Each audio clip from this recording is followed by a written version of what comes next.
Hi everyone, this is Venusian StarMa. I'm here with another video for you guys today, and this time it is going to be a dream interpretation video. I am going to be decoding a dream that I had last night and basically what it means for me, what it means collectively, and what it may mean for some of you guys watching, depending on what resonates and what doesn't. As with everything, take what resonates and meditate on the rest.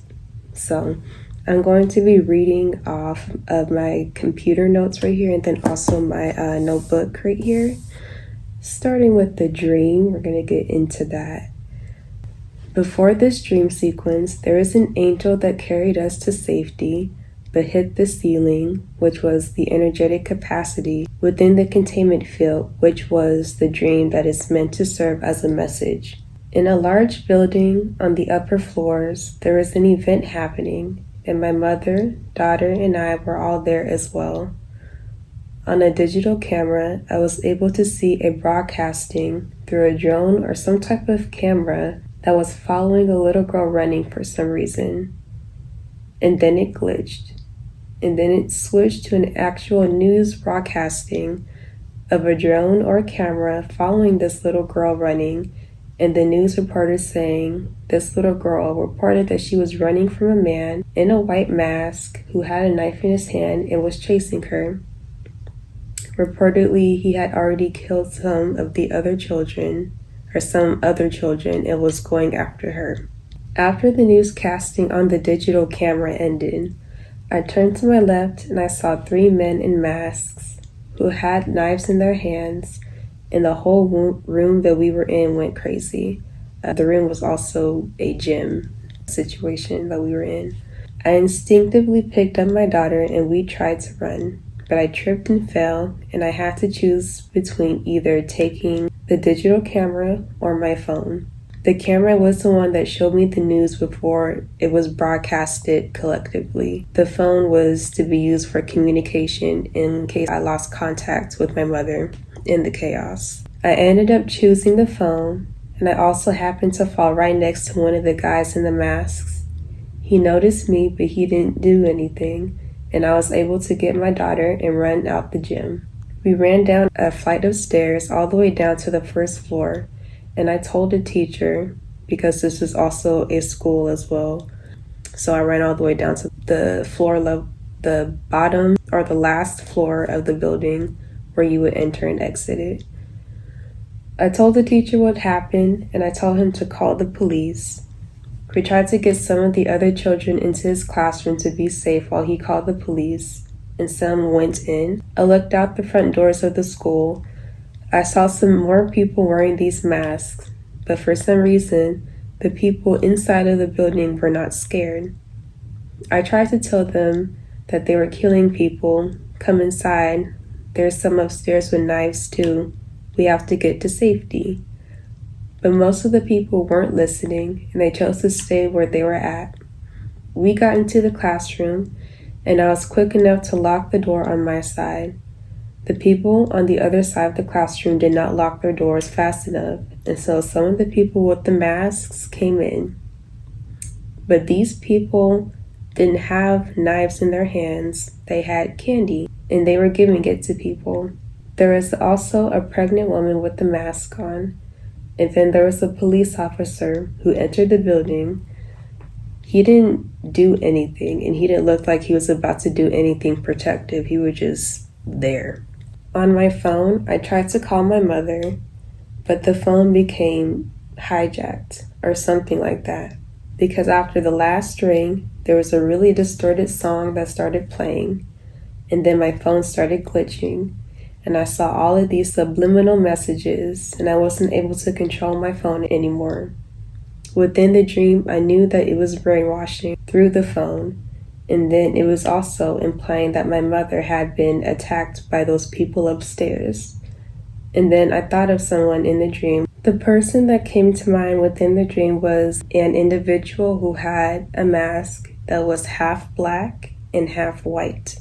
In the dream, I was told that the representation of this masked person was under the sign of Aquarius, which is the collective energetically.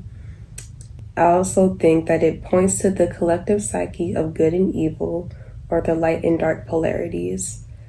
Before all of these things that happened within the dream, before the sequence with the angel, I was in a house and I was packing things up with my mother.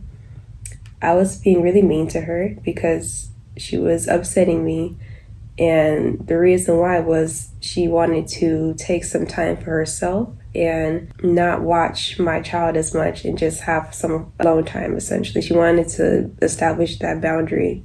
And I became frustrated because I am a single mother and I needed help. This was in the dream, but this can also be applied in the real world. Just being frustrated with people who are your support system, but they have their boundaries too, and they deserve to be honored no matter what, and you have your responsibilities no matter what. But yeah, so the representation of Aquarius energy is not only collective polarization, but also technology. And the way that I chose my phone over the digital camera says a lot about that too. The digital camera was able to show me insight before it became national news, but it was a low quality and slower. It wasn't a full communication device either. I wouldn't be able to contact others if need be.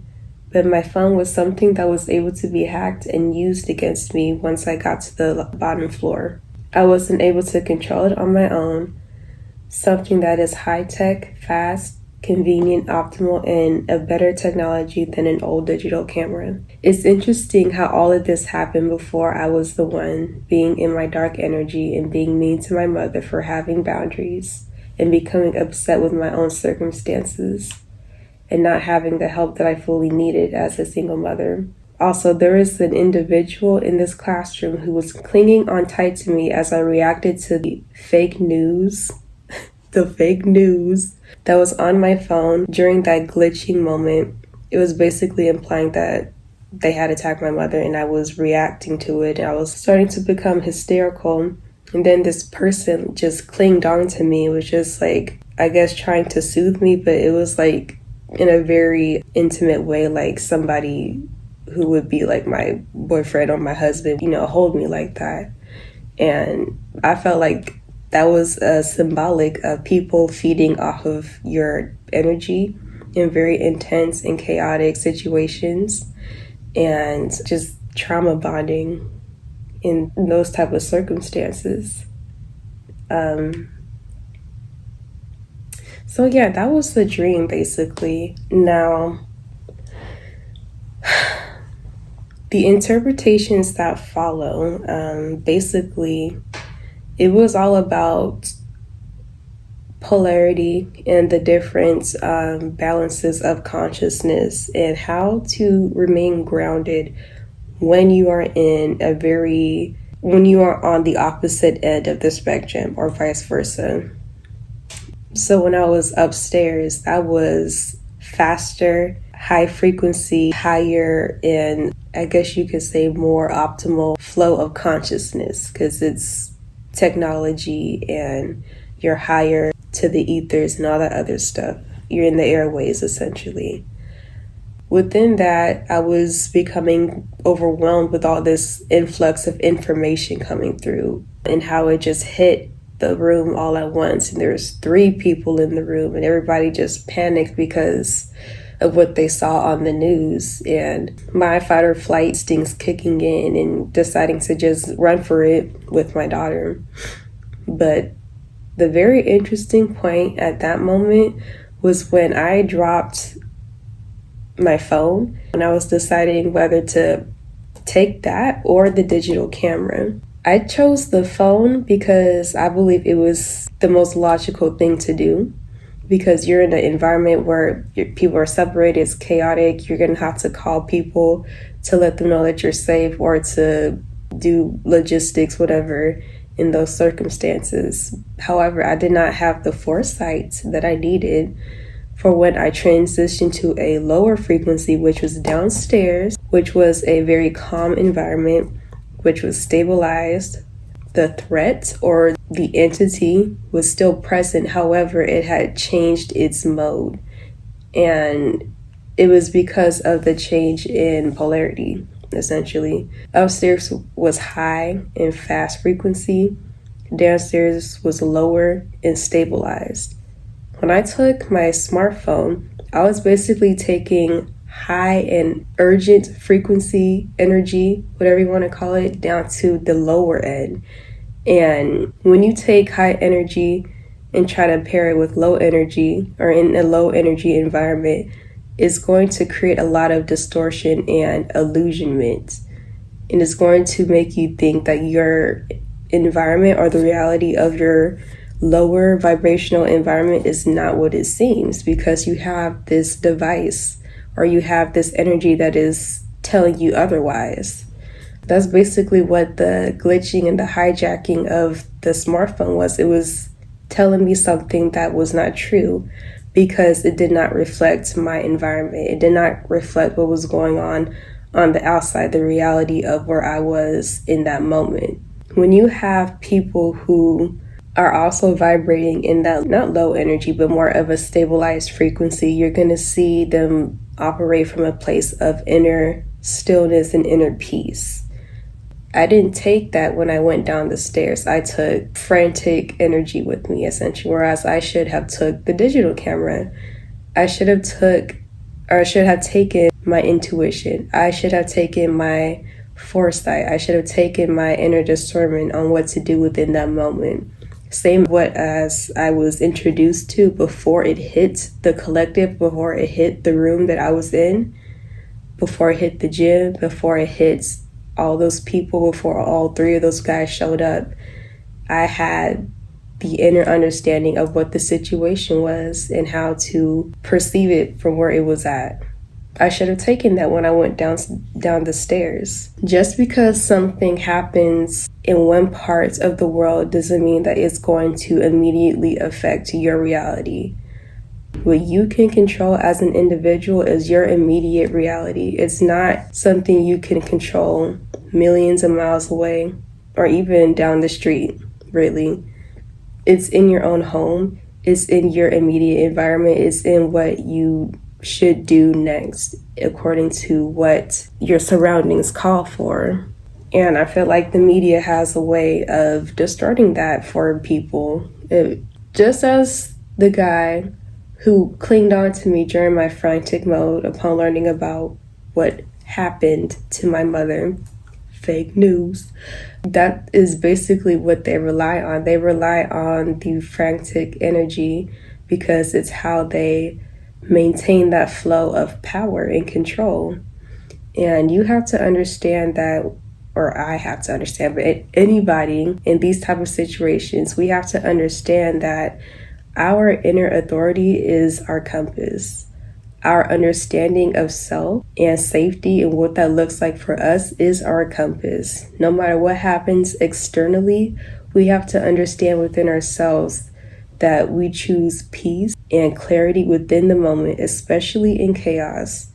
And what I wrote down, basically what the angel also represented in this dream in its presence and appearance was not only protection and not only highlighting the importance of discernment in these environments, but also I feel like it asked me to increase my energetic bandwidth, to hold both polarities and to invert them when necessary without collapsing.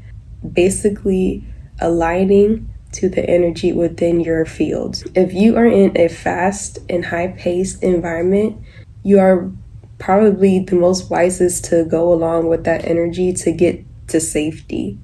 Once you are in safety, you don't continue to carry that energy with you because it's going to impair your decision making. Another important aspect of being downstairs was the fact that these masks people were carrying around pieces of candy and handing them out to people instead of the knives. And also that pregnant lady. So basically the candy represented divine feminine energy, sensual grounding, and harmony. What I mean by sensual grounding is basically just activating your senses. What can I see? what could I hear, what can I taste, what can I touch, to stabilize my current energy right now. And the knives, on the other hand, they represented masculine or lingam energy because of the knife and its phallic point, essentially. And it's basically its masculine drive or action energy that it was implying within that moment. That's the polarity. And you can't bring that when you're shifting over to the other side, essentially. You have to align with the energy within that environment. And that doesn't mean that the threat, meaning the mask, is not present. It just means it changes its mode. Your perception of it changes upon the inner compass or the inner mode that you choose to be in. So you use your discernment. Is that candy? What did I write down? Is it sweetness disguised as danger, or is it danger disguised as sweetness? The environment may be calmer, the candy may be present, but the mask is still there. And you have to use your discernment. Do you want to take something that has been offered by the perpetrator that is presented as something that is a peace treaty? Or are you going to use your wisdom and not take it? That's another aspect of the candy. And that was another aspect of the knife as well. It wasn't just threat and danger, it was also action energy and masculine drive.